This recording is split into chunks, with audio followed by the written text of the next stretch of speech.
pray for you. Even when there's nothing, you always make up something. You know I try to pray for you. Even when we're touching, you always make a fuss. Okay, I'm pushing. Don't touch my patience.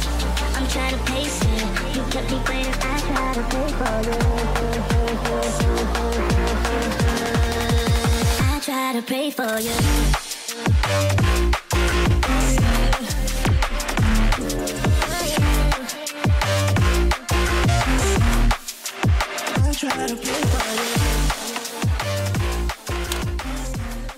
Alright, sa mga nag-aabang dyan ng mga presyo ng mga motor ni Motor Trade, bumalik nga tayo dito guys sa may Motor Trade sa Tutumas upang i-price update yung mga motor nila. Syempre tatalakayin natin dito yung SRP, down payment at installment, maging yung kanilang rebate. So without further ado, let's start this video. So ito yung mga motor na available dito kay Motor Trade guys. So mag-upisa na muna tayo sa motor na pang araw-araw, no? So meron silang available dito na Yamaha Mio Gear standard version, 2 unit, which is itong matte gray. So this one guys is magandang motor pang negosyo din. Papasok sa school, sa trabaho kasi napaka-comfy nitong dalhin at napakadali lang din itong i-maneho. At aside from that guys, this one guys is napaka-fuel efficient. So kung interested kayo sa scooter na to, this one is may presyo ngayon na ayan, 81,700. Kung gusto nyo naman ng installment guys, of course meron siyang down payment na 4,000, monthly na 4,089 at rebates na 500. Ayan, so parehas na sila ng presyo guys. Next, dito naman tayo sa motor ni Honda na pang araw-araw, pang negosyo, pang hanap buhay. Meron din silang available dito guys na different colors like gray, blue, white, matte red, and matte black, and glossy black. So, iba pala yung presyo nito guys. So, dito na muna tayo guys sa special edition. So, special siya it's because kakaiba yung kulay ng mugs niya guys, no? Kumpara doon sa standard edition. At the same time, kung mapapansin nyo guys, pagdating din sa kanilang grab bar, iba din yung kulay. Para siyang naka-bronze, no? Dark bronze kumpara dun sa standard na naka-black. Pati yung mattes. Ayan. And pagdating din sa paint, kita nyo naman guys, naka two-toned. So, kung interested kayo nito guys, ito ngayon ay may presyong 86,800. It's spot cash, pero kung kukunin nyo ng hulugan, of course, meron siyang down payment na 4,900.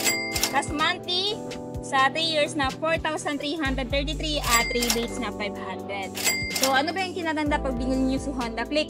Since I'm a Honda Click user, ang nire-recommend ko dito guys, kaya ito ang dapat nyong bilhin din kasi aside sa napaka-fuel efficient, napaka-full compact niya na, and hindi din siya basta-basta mag-overheat sa long ride dahil ito po ay liquid cooled na. At the same time, meron siyang malaking under seat storage na 18 liters at meron din siyang malaking footboard, meron na din siyang charging port at of course, dalawang front pocket, tapos naka-fully digital instrument panel na din siya guys.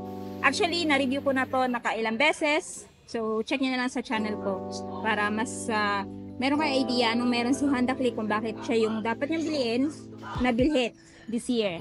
So, next, dito tayo sa standard version. Actually, same lang naman sila ang specs, features. Na pinagkaiba na talaga is yung kulay ng mugs at ng fairings. So, this one guys, if interested kayo sa standard, meron siyang presyong 83,700 with spot cash. Tapos kung gusto niyo ng hulugan, down payment is 4,900 at monthly sa 3 years na 4,214 at rebates na 500. Ayan, same lang din po sila guys ng specs at saka features. Kung ano yung nabanggit ko kanina dun sa special edition, ganun lang din dito sa standard. Ayan. Next, kung naghanap naman po kayo ng The Pinnacle Hyper Underbone, meron din silang available dito ng isang unit. Walang iba ko dito Suzuki Raider 150 Fi gray blue combination. Ayan, so alamin natin magkano yung presyo nito. So yung price niya guys is ayan 124,200. It's spot cash. Tapos kung gusto niyo ng hulugan, ito yung down payment niya. 7,900 ang down payment. Monthly is 5,785 at rebates na 500. Ayan. So, si Suzuki Raider 150 Fi ay isa sa pinakamabentang motor ni Suzuki dahil nga napaka-powerful, matorky din tong motor na to. At alam naman natin na ito yung tinatawag na Pinnacle of Hyper Underbone. Nice! Next, kung naghahanap naman kayo ng motor na pwede pang off-road, ayan, meron silang available dito na Honda XRM 125. So, ito yung kalalabas 2024 model to guys. Ito. Tsaka ito, mga 2024 model na to. Actually, na-review ko na to. So, kung gusto nyo na mas detailed review, i-check nyo na lang din sa aking channel. So, this one guys is si Dual Sports Extreme. Pwede siya sa pang off-road. So, kinaganda dito guys, hindi po dulasin yung gulong niya pag idadaan nyo sa lubak-lubak, no? Tapos napakalambot na suspension niya, tapos fuel efficient din po itong motor na to. So this one is highly recommend pang araw-araw din. Kasi nga, nagbibigay din ito ng, ayan, comfort. Kasi nga naka-sitting upright position kayo dito. So this one guys, ay may presyo ngayong buwan na 77,700 in spot cash. Pero kung gusto nyo ng hulugan, of course, down payment is 3,900. At monthly sa 3 years na 3,927 at rebates na 500. So, ayan guys, different yung presyo nito sa presyo nito. This one guys is Dual Sports and this one is Dual Sport Extreme. Ayan. So, kung mapapansin nyo guys, wala siyang knuckle guard compare dito sa tatlo. Kaya iba to ng presyo. Pero again, 2024 model din po sila. Ayan. So, kung interested kayo dito guys, ito naman ngayon may presyong ayan, 74,200 if spot cash. Pero kung gusto nyo ng hulugan, meron siyang down payment na 3,800 at monthly sa 3 years na 3,760 at rebates na 500. Ayan. So, pili na lang kayo dyan guys kung alin yung gusto nyo, Dual Sports or Dual Sports Extreme. Anyway, same lang sila ng specs, features. At saka, check natin na kung same ba sila same naman sila naka-disc brake sa likod. Ayan, same lang din sila. Oh no, this Dual Sports Extreme is naka-disc brake. Itong Dual Sports ay naka-drum brake. Kaya medyo mahal lang ito ng konti. Ayan, tapos decals, difference. Napakalaki ng difference din. Next, dito tayo sa motor na pangpasada. Ayan. Sa mga naghahanap dyan ng motor na pangpasada guys at nagpaplano kayong bumili sa Motor Trade, meron silang available na City Bajaj. So this one guys is, ayan, 100cc, no? So, si Bajaj City 100, if interested kayo dito sa motor na to, may presyo ito ngayong buwan na 57,000 pesos spot cash.